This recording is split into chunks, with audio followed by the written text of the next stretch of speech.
Friends எல்லோரும் நல்லா இருக்கீங்களா? நானும் நல்லா இருக்கேன். நீங்களும் நல்லா இருங்க, ஹாப்பியாக இருங்க. இன்றைக்கி நம்ம என்ன மதியம் லஞ்சுக்கு என்ன குழம்பு செய்ய போகிறோன்னு பார்க்கலாம் வாங்க. அதுக்கு என்ன தேவையான பொருட்கள் பார்க்கலாம் வாங்க. இன்றைக்கி நம்ம மதியம் லஞ்சுக்கு இது சொல்லிக்கிறேன். இது எங்கள் கார்டனில் ரியல் பூவு, கார்டனில் விளைஞ்சது. இந்த பர்பிள் கலரும் நம்ம கார்டனில் உள்ளதா, ரோஸும் நம்ம கார்டனில் உள்ளதா, ரியல் பூவு. பாருங்கள் எப்படி இருக்குன்னு. இப்போ நம்ம உருளைக்கிழங்கு குருமா வைக்க போகிறோம். அதுக்கு உருளைக்கிழங்கு ஒரு 1/4 கிலோ. அப்புறம் நம்ம அந்த கர்நாடகா ஸ்பெஷல் இது அவரைக்கான்னு சொல்லுவாங்க. தமிழில் என்ன சொல்லுவாங்கன்னு எனக்கு தெரியல. அவரைக்கான்னு சொல்லுவாங்க. கர்நாடகாவில் ரொம்ப ஃபேமஸ் இது. எல்லார் வீட்லேயும் டெய்லியுமே செய்வாங்க. அவரைக்காய் ஒரு 1/4 கிலோ அவரைக்காய், உருளைக்கிழங்கு ஆன பிறகு 1/4 கிலோ அவரைக்காய், ஒரு கப்பு தேங்காய். இது தேங்காயில் கசகசாவும் சோம்பும் போட்டு அரைச்சி வச்சுருக்கேன். ஒரு கப்பு தேங்காய் அரைச்சி வச்சுருக்கேன். அப்புறம் 5 பச்சை மிளகாய், கொஞ்சம் கருவேப்பிலை, அப்புறம் இஞ்சி பூண்டு பேஸ்ட்டு 1 ஸ்பூனு, தக்காளி ஒரு மீடியம் சைஸ் ஒரு 3 தக்காளி, வெங்காயம் ஒரு 2 வெங்காயம், அப்புறம் நம்ம வீட்டு கறி மசாலா தூள் 3 ஸ்பூனு, கொஞ்சம் மஞ்சத்தூளும் மிளகாத்தூள் 1 ஸ்பூனும். இவ்வளோதான் இதுக்கு தேவையானது. நம்ம வீட்டில் இன்றைக்கி அவரைக்காய் குழம்பும் கீரை பொரியல் செய்ய போகிறேன். முருங்கைக்கீரை நம்ம கார்டன்லேருந்து பறிச்சிட்டு வந்தது. முருங்கைக்கீரை பொரியல் செய்ய போகிறேன். ஆல்ரெடி உங்களுக்கு கீரை பொரியல் செஞ்சு காட்டியிருக்கேன். அதே மாதிரி தான் இதையும் செய்யணும். இது நம்ம கார்டனில் உள்ளது முருங்கைக்காய். இப்போ எப்படி செய்முறைன்னு பார்க்கலாம் வாங்க. இப்போ நம்ம எண்ணெய் காஞ்சிருச்சு. இப்போ வெங்காயம் போட்டுக்கலாம்.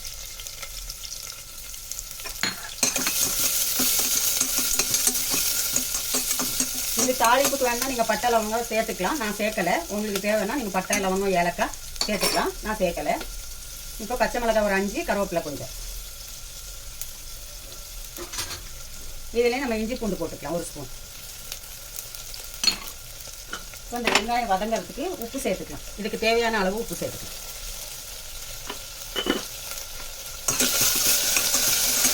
இது நல்லா வெங்காயம் வதங்கணும்.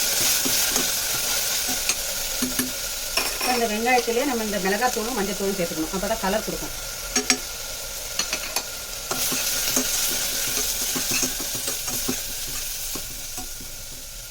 வெங்காயம் வதங்கிட்டு பார்க்கலாம். வெங்காயம் வதங்கிடுச்சான்னு பார்க்கலாம். நல்லா வதங்கிடுச்சு வெங்காயம். இப்போ நம்ம இதோட தக்காளி சேர்த்துக்கலாம். ஒரு மீடியம் சைஸ் 3 தக்காளி. தக்காளியும் நல்லா வதங்கணும்.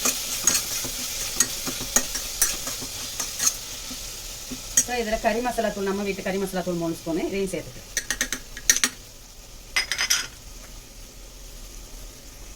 இப்போ தக்காளி வதங்கிடுச்சு. இப்போ தக்காளி வதங்கின பிறகு இப்போ நம்ம அந்த அவரைக்காவை சேர்த்துக்கலாம். அவரைக்காய் கொட்டை அவரைக்காய் சேர்த்துக்கலாம். இப்போ உருளைக்கிழங்கு சேர்த்துக்கலாம். ஒரு 1/4 கிலோ உருளைக்கிழங்கு. இப்போ நம்ம இந்த தேங்காய் அரைச்சி வச்சிருந்தால ஒரு கப்பு தேங்காய், இதை சேர்த்துக்கலாம்.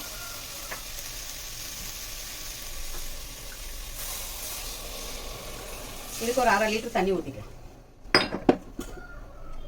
இப்போ நல்லா கிளறிட்டு நம்ம குக்கர் விசில் போட்டுக்கலாம். இவ்வளோதான், அவரைக்காய் குழம்பு ரெடி. நம்ம விசில் போட்டுக்கலாம். விசில் போட்டு பார்க்கலாம். இப்போ குக்கரை ஓப்பன் பண்ணி பார்க்கலாம்.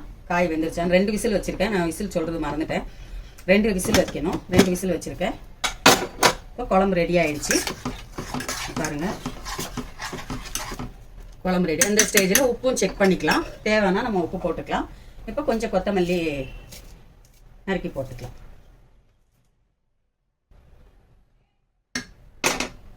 இவ்வளோதான், நம்ம அவரைக்காய் குழம்பு ரெடி. நீங்களும் பாருங்கள், செஞ்சு பாருங்கள், எப்படி இருக்குன்னு சொல்லுங்கள்.